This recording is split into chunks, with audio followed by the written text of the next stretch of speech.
Hey there, need to change your Gmail password on your phone? No worries, I'll guide you through it. Let's get started. First, open the Gmail app on your phone. Now tap the three horizontal lines in the top left corner to open the menu.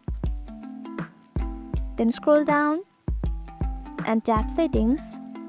Now select the account you want to update. Tap on your info, privacy and security. You'll now see a row of tabs at the top. Tap on Security. Under the Signing into Google section, tap Password. You'll be asked to verify your identity with a current password. Enter your current password.